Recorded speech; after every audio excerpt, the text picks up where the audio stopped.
Здравствуйте, друзья! Кто-то однажды сказал, глядя на чернильницу, стоявшую на письменном столе в кабинете поэта: «Удивительно, чего только не выходит из этой чернильницы. А что же выйдет из нее на этот раз?»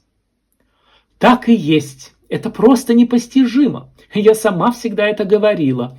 Обратилась чернильница к гусиному перу и другим предметам на столе, которые могли ее слышать. «Как странно, что все это выходит из меня! Просто невероятно даже! Я действительно не знаю, что выйдет в следующий раз, когда человек опять начнет черпать из меня. Одной моей капли достаточно, чтобы исписать полстраницы, и чего только не уместится на ней. Да, я нечто замечательное. Из меня выходят всевозможные поэтические творения. Все эти живые образы, которых узнают читатели, эти искренние чувства, юмор, дивные описания природы. Я и сама не понимаю, я ведь совсем не знаю природы, как все это вмещается во мне. Однако же это так. Из меня вышли и выходят все эти воздушные, грациозные девичьи образы, отважные рыцари на фыркающих конях. Уверяю вас, все это получается совершенно бессознательно. «Правильно», — сказала гусиное перо. «Если бы вы отнеслись к делу сознательно, вы бы поняли, что вы только сосуд с жидкостью. Вы смачиваете меня, чтобы я могло высказать и выложить на бумагу то, что ношу в себе». Пишет перо. В этом не сомневается ни единый человек, а полагаю, что большинство людей понимают в поэзии не меньше старой чернильницы. «Вы слишком неопытны», — возразила чернильница. «Сколько вы служите? И недели-то нет, а уж почти совсем износились. Так вы воображаете, что это вы творите? Вы только слуга, и много у меня вас перебывало, и гусиных, и английских стальных, и пружинных.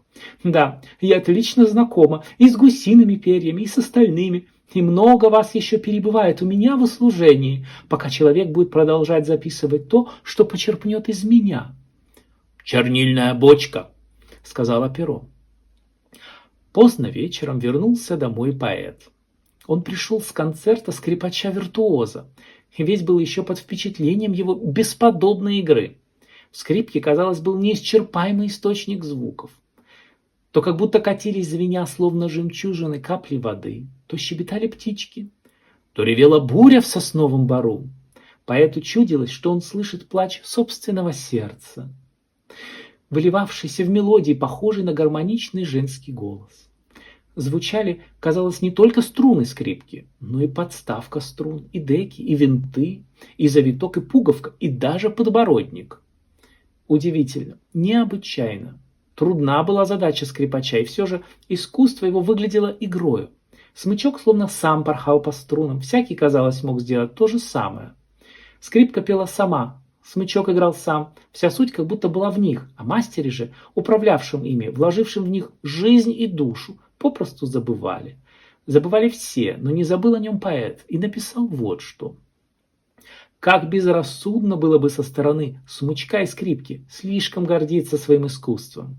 И все же очень часто мы, люди, поэты, художники, ученые, изобретатели, руководители, мы видим только свои собственные достижения. А ведь все мы только инструменты в руках Создателя.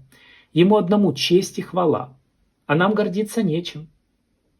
«Что, дождались, сударыня?»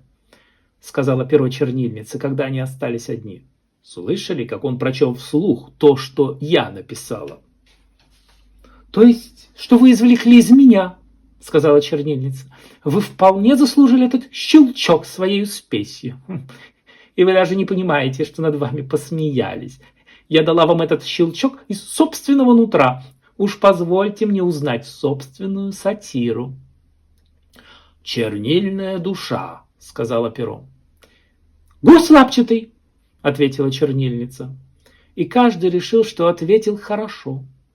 Осознавать это приятно, с таким сознанием можно спать спокойно. Они и заснули. Но поэт не спал, мысли волновались в нем, как звуки скрипки, перекатывались с жемчужинами, шумели, как буря в лесу, и он слышал в них голос собственного сердца, ощущал дыхание великого мастера. Вот такая история. Помните, что все люди на свете, каждый имеет свою важную, уникальную ценность, что дружба и взаимопомощь – ключ к успеху. Как без труда нельзя проявить свой талант, так и чернильница не смогла бы без пера ничего дать людям. Без каждого из них невозможно создать что-то по-настоящему ценное. Запомните, что работая в команде, нужно ценить и уважать вклад каждого в общее дело, потому что каждый из нас носит в себе благословение Господа.